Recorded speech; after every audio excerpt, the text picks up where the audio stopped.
network security, system security, application security, information security, web security, and mobile security. Network security is nothing but how you are providing network security in the host level and network level. See, I am using local area network in my college. So whether I am using firewalls or not, what type of network security I am using, that is called network security. System security is nothing but so what type of system safeguards the system and operating system from malicious intrusion, modification, and virus. In system level, how you are providing firewalls and antivirus softwares. Application security. Nowadays, in the mobile phone, we are using many apps. How you are protects the application from being hijacked. Then information security is nothing but it secures sensitive information from unauthorized access and prevents misuse, disclosure, or destruction of data.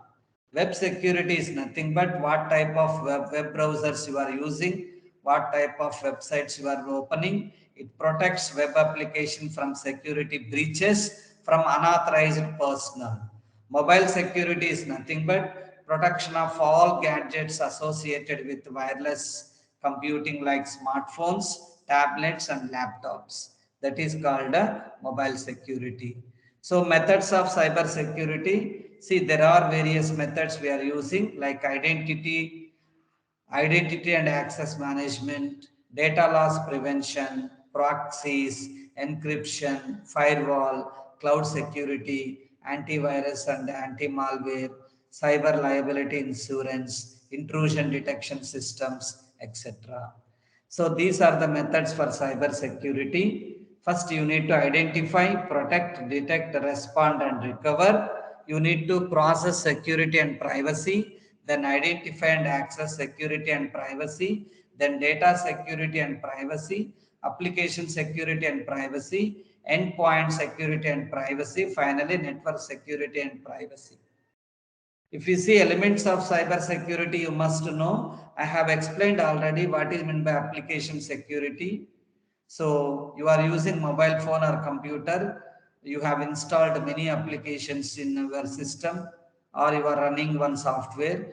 How you are going to protect from intruders? What type of security mechanism we are using? Whether I am using firewalls or antivirus software or any security algorithms, etc. That is called application security. Information security is nothing but once you process data is called information.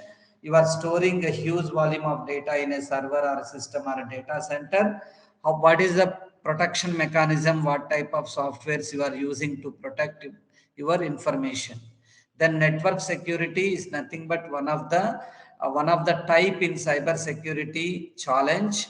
So in the network level, how you are providing security mechanism? Disaster recovery, nothing but whenever due to calamities, natural disasters, or man-made attackers, our data center or servers may collapse. By that time, how you are recovering the data from that centers. That is called disaster recovery. There are two approaches we are using in disaster recovery. Okay, timely. Okay, that those are the you can apply disaster recovery algorithms are presented. End user compliance. These are the elements of cyber security. If you see application security, what it consists of, end user education, application security, information security, network security, operational security, internet related security, information communication technology security, IoT, Internet of Things security. That means these all the terms are related to cyber security. What level you are providing security mechanisms for each technology. That is called cyber security terminology or related jargon.